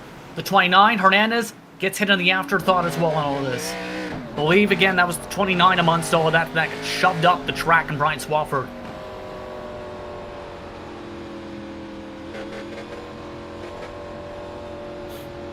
So we go to the green-white checkered system. 3 attempts. Crowder looking like he wants to pit. Minter looking like he wants to stay out. Crowder gonna stay out.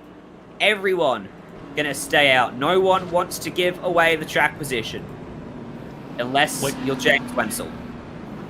Which, again, is not the surprise with Wenzel getting shuffled out. This is his one shot. But, again, you can argue for both cases. You don't want to end up coming down an in turn, going from second spot, let's say, all the way to 15th. You're not going to make up 15 spots in 2 laps unless you have, well, everybody lose talent at the same time.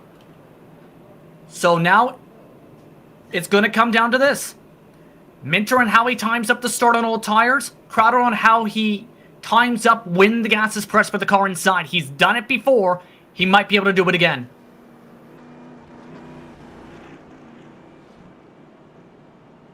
Just need the race to stay green for 15 seconds to get back to the white flag.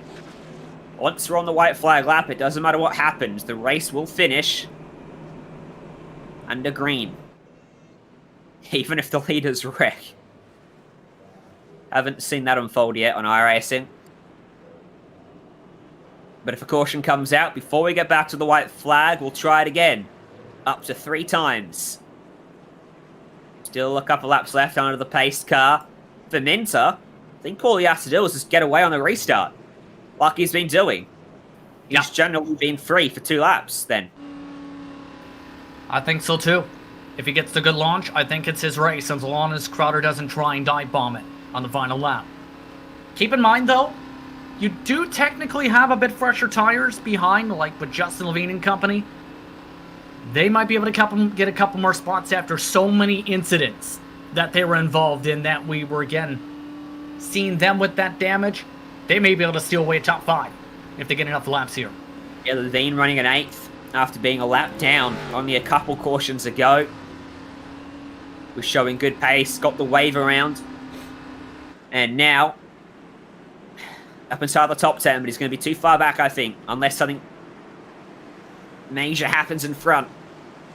Crowder's getting ready for the restart. He's hoping and praying he judges this and manages to guess when Minter's gone. This is it. Green-white checkered attempt number 1 from Bristol.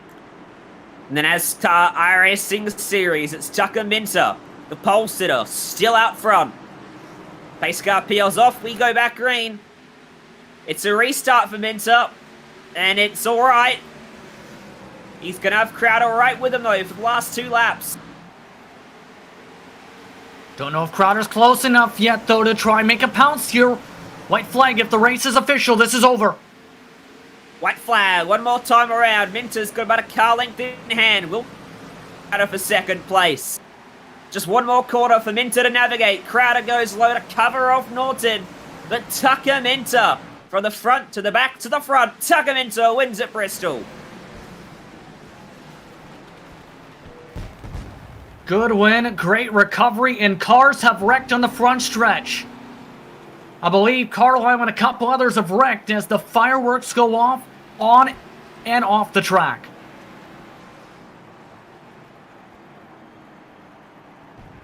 They were 3 wide for 5th coming to the line. Justice up top, Levine in the middle, and Mercurio down low. What a race, and what a finish, and what a good drive for Tucker Minter.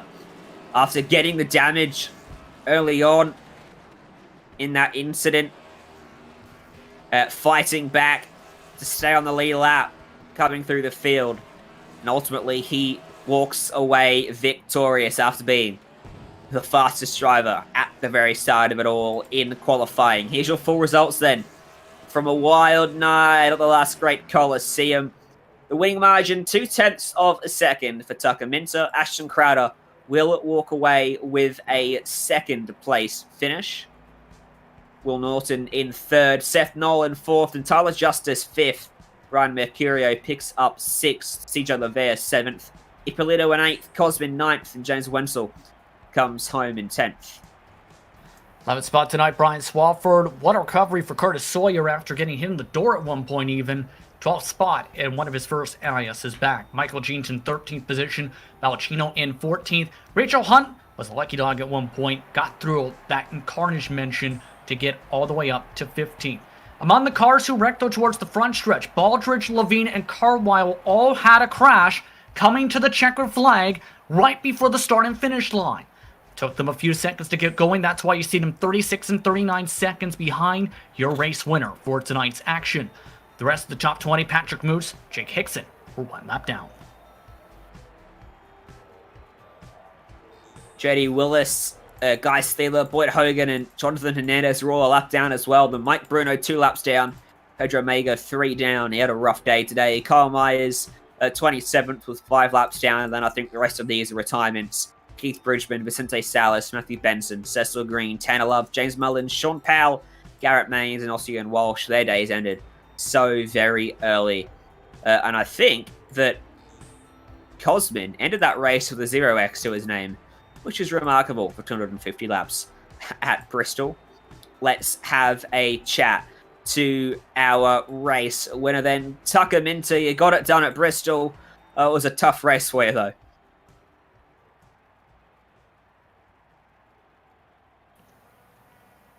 You got us there, Tucker? Yeah, I've got you. Good. Tough race at Bristol, man. You qualified fastest, but then you picked up some damage and an incident. You fought back well, though. Yeah, I was incredibly frustrated after that incident with the lap car. I felt like I was holding back pace with James after he drove away on the new tires, but then I was really afraid that I was going to be stuck behind everybody with no horsepower from the nose damage. But all in all, we pulled it out. How was the damage then? Was there any engine damage? Were you suffering from any sort of effects with understeer or something, or did you manage to get away with it? Yeah, I was down 20 RPM and I had overheating problems. I had to take the tape down a little bit less than 10%. That really made it a little bit tighter. I was really on the edge with the tape, even leading there at the end when I had to run the top to hold off Ashton. I was overheating for like 10 laps. So it was pretty tense for a little bit there. How was that battle then towards the end? Obviously, Ashton Crowder was right there with you and pushing you. You had challenges as well from Seth Knoll at one stage, but none of them could seem to get by you. Yeah, I didn't really want any of the cautions there after I pitted when everybody else did, and I had that tire advantage. But luckily, the cautions kind of fell my way, so no one else got a tire advantage on me. Then at the end, I was trying to save my tires a little bit because I knew we were probably going to get a late race caution, and I didn't really want to pit. And then a whole bunch of other stuff, like I knew Ashton was falling off a little bit on the long run. But at the end, I couldn't really hold much back with Ashton running my bumper. Hey, but you got it done. In the end, you walk away with the victory at Bristol. You got to be happy with that, and her pole position as well. It's a good day for you. Who do you want to thank for helping you get it done? Yeah, it was a great race. I got to thank James Wenzel and everyone at Nexus. The setup was completely on rails. Got to thank my family, cousin Matt and Stuart. I don't know. I guess everyone at my college for not being on the Wi-Fi too bad, so my blinking wasn't terrible. Hey, thank you very much, Justin. Tucker, sorry. Good job, and hopefully we'll see you next week. Yep, have a good one. Tucker Minter walks away with the race win, and Justin Prince is setting well with our second place getter, Ashton Crowder. Yes, indeed. Ashton, first things first, P2 finish tonight. How does it feel to have this in one of your first broadcasted races in a while? Can you hear me first? Yes. You can. That's amazing. Thank you. It's really cool. Obviously, would have liked to win, but after everything that I've been through in the past, I don't know how many months, it's just been a really crappy year for me as a whole. It's cool to be able to kind of, I don't know, show that I'm not horrible, like I've kind of thought that I am for ever since Auto Club, really, because with Coke when I was still able to run that. Our cars just weren't really that good, so constantly every week would have to think to myself, like, do I actually suck, or is it just the cars? And you never want to blame the cars, obviously. But it comes a point where, you know, like, you're faster than your teammates, so, like, it must not be your driving, the least ego possible on that comment. But yeah, so to come in here and be able to run good, and really happy with that, and hopefully it can give us a solid base to work on, and maybe get a win next time. Who knows? Want to ask you as well, though, with the battle for the race lead, because essentially, just noted actually in the interview, Minter was actually down 20 horsepower, down RPMs rather, throughout that final stint of the race after that calamity that happened on the longest run of the race. How difficult was it to try and get past, even though Minter was down on those RPMs and that little bit of speed? Well, it would have been impossible to get past anyways, just because their car was just really, really good. I don't really race NIS too much, so I don't know how the Nexus Esports team is at other tracks, but I know here they are very, very quick. That probably stems a lot from the Nathan Lyon days. I don't know if they're still working with Dead Zone. I'm so out of the loop on this stuff, but Nathan Lyon had this place figured out, or still has this place figured out, and might come from that, who knows. But yeah, I wouldn't have been able to pass them. They were just way too quick, and they're good enough up here. They're not going to make mistakes. So I basically had to wall ride to get by them, and I think that's protestable, so I didn't. Yeah, yep, it definitely 100% is in that regard, by the way. So, on the bright side, it's mile and a half racing next time, Las Vegas. Your thoughts going there? Will we see you on the track come next Friday? If I make it into top split, I will be racing. I'm running on my second account because I don't want to tank the iRating on my other one because I wreck a ton. But yeah, if I can make top split, I definitely will run. Las Vegas is not my best track. The tires don't really work for me there, just like they don't work for me here either. I still don't understand that. But hopefully we can make something happen. I'm on Legacy Esports now with Boyd Hogan. They're giving me a chance, and their cars are always great. So hopefully I can do it some justice next week. Anyone you want to thank for your run tonight, then? Yeah, for sure. Well, you guys for broadcasting this, because sorry, I just had somebody talk over all teams. That was crazy. But yeah, you guys for putting on the broadcast. It's really cool to be able to race something that people are watching again. It's really cool. Like I said, the boys back at the shop, Boyd Hogan, all of them. My grandmother and grandfather that are watching. Let's see who else. I don't know. Really, just everybody who has supported me through everything that's been going on. Because there's definitely been some really low points in the past couple of months. This past couple days actually have been pretty low for me. So just happy I can get a positive out of it somewhere, some way. And hopefully if they allow me to run pro, can get a good result there and get back into Coke. But it's all up in the air, so we'll just have to see. But yeah, just appreciate all those people a ton. They know who they are. Thank you for the time. Congrats on the second. Sure. Thank you. A very honest Ashton Crowder, P2 tonight. Ryan, back over to you. We'll finish it off here, and we'll have a chat to Will Norton, who comes home in third place after starting at the back, but he managed to get through the field pretty nicely today, Will. Yeah, I started practicing a little bit before this race. I got home pretty late, so it was kind of tough to get used to everything. Decided I wouldn't qualify because of that. So I got through the field much faster than I thought. I guess that big wreck at the beginning kind of helped. But yeah, good. It's always fun going through the field. I enjoy it a lot. Talk us through your race then. Obviously, plenty of cautions. Pit strategy was more in terms of taking tires and pitting or not pitting under the cautions. You come third in the end. Do you feel like there was anything that you could have done to get higher up? Not really. Most of the tire strategy is just trying to save a set for the end. So you saw a lot of us not pitting when normally we would have pit on that first run. But I felt like if it weren't for that thing that happened with James, it was kind of unfortunate, but that stuff happens. I felt like I could have had a better chance at running for second, if not a win. But yeah. There was a stage in the race when all of you were just stuck behind Seth Knoll and Tucker Minter was running away. Hard to pass out there today. Was it more harder than usual, would you say? Compared to the last tire, it's a lot harder. V6, we could run the bottom, save tires, and outdrive people, but you can now the line's kind of the middle if you want to save tires, middle bottom, but you just still can't pass anyone. It's rough. I think I spent most of the race right behind the bumper of Ashton, and I could not get enough of a run on him to actually pass him.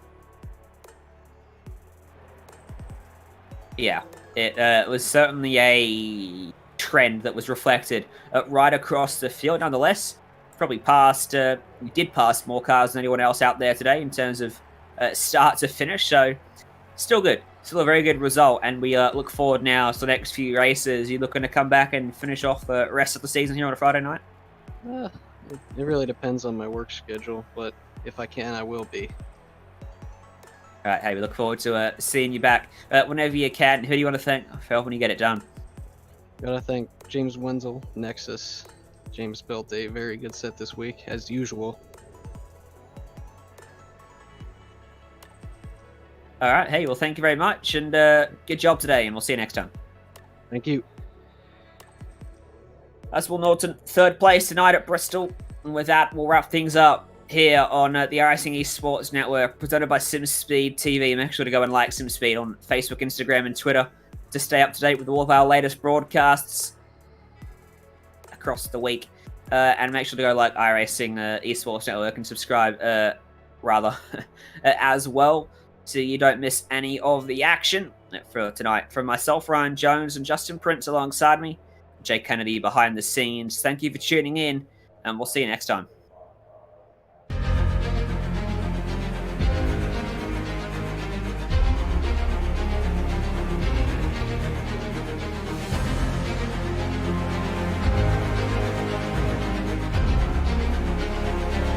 This is fantastic. This is GT racing right now. He's got traction, he's got rid of the outside of both of them! Maloney! Oh, he's taken Anderson. Anderson's up top. Oh my god! Oh! Big crash! Oh my goodness, half the field's gonna get rolled! Section's very close. These guys are want to make their way through the field very quickly. Oh, here we go! Oh no! That's massive! This is it! This is over! I can't believe this! Oh my god! God, what?